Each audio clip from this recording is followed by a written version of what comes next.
Welcome to our channel. On February 8, 1976, an urgent crisis on the southern front forced Rafael del Pino, chief of the Cuban Air Forces in Angola, to make a fateful decision, one that would defy orders from Fidel Castro himself. By that point, the strategic situation had dramatically shifted. The South African withdrawal had left UNITA exposed and vulnerable, while the MPLA's position was growing stronger. Without hesitation, General Abelardo Colomé Ibarra, the Cuban commander, and his staff swiftly deployed Cuban and Angolan forces in a series of bold counter-offensives. On February 2, 1976, a 16-man Cuban Special Forces team was dropped 55 kilometers south of the Cuivre River, tasked with exploring the terrain ahead of a joint Cuban FAPLA assault. But several days later, everything went wrong. Lieutenant Artemio Rodriguez, leading the Special Forces team, called Cuban command. His men were surrounded by UNITA forces, and their ammunition was nearly exhausted. The situation was dire, and their survival depended on a swift rescue. The Cubans mounted an immediate rescue operation, but when they attempted to extract the troops via helicopter, they were met with withering fire. The helicopters couldn't land to pick up the trapped soldiers. The mission was at a breaking point when Rafael del Pino, chief of the Cuban Air Force in Angola, stepped in. Del Pino was considered a hero of the Cuban Revolution due to his participation in the Battle of Bay of Pigs 15 years earlier. With the team more than 500 kilometers from Luanda, where the Cuban MiG-21s were based, Del Pino made a bold and reckless choice. The very next day, February 9, 1976, he climbed into his jet, armed with two UB-1657 rocket pods, and flew into enemy territory. It was a very risky mission because the objective was on the limits of the MiG-21's range. Del Pino decided to fly himself for one important reason. Castro had ordered that Cuban jets could only participate in military operations with his personal authorization. But Del Pino knew that by the time the authorization came from Cuba, it would be too late for the encircled Cuban soldiers.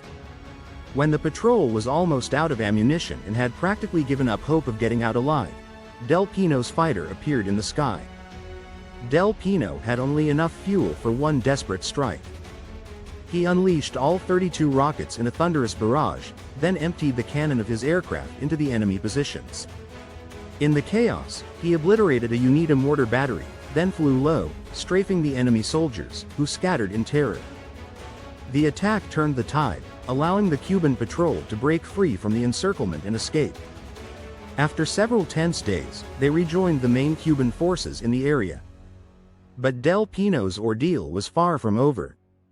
His MiG-21, having consumed every drop of fuel, staggered into Luanda, only to sputter and run out of fuel on the runway. The heroism, however, would cost him dearly. Though he had acted with extraordinary courage, his actions were deemed an act of insubordination, an outright defiance of Castro's orders, and he immediately became the target of fierce condemnation from his superiors. The chief of Cuban forces in Angola, General Colomé, told him that he would rather let the patrol be annihilated than disobey Castro's orders. Placed under house arrest, Del Pino's fate seemed sealed. Yet, in an unexpected turn, it was Raúl Castro himself who intervened, recognizing the hero's unwavering courage and his previous contributions. In a rare moment of leniency, Raúl Castro, brother of the Cuban dictator and Cuban defense minister, ensured Del Pino would not face court-martial, sparing him from a ruinous fate. Nevertheless, on May 2, 1976, Del Pino was dismissed as head of the Cuban Air Force in Angola. Although he continued serving in the Cuban Air Force and eventually reached the rank of general, the seeds of disillusionment had already been sown in Del Pino. His defiance of orders, along with the growing realization of the harsh realities of the Cuban regime, began to weigh heavily on his mind. Over the next decade, Del Pino struggled with the system that had once honored him, his disillusionment growing as he witnessed the contradictions and abuses within the Cuban government. By 1987, Del Pino's internal conflict had reached a boiling point. He could no longer reconcile his loyalty to the Cuban state with his growing sense of disillusionment. Finally, Del Pino made the ultimate break. Amid increasing personal and professional turmoil, he defected to the United States, flying a small airplane together with his family, leaving behind everything he had known.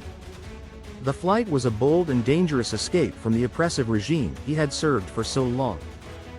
General del Pino, still alive, lives in United States, under government protection. Continue watching our videos to learn more stories about the Angola War.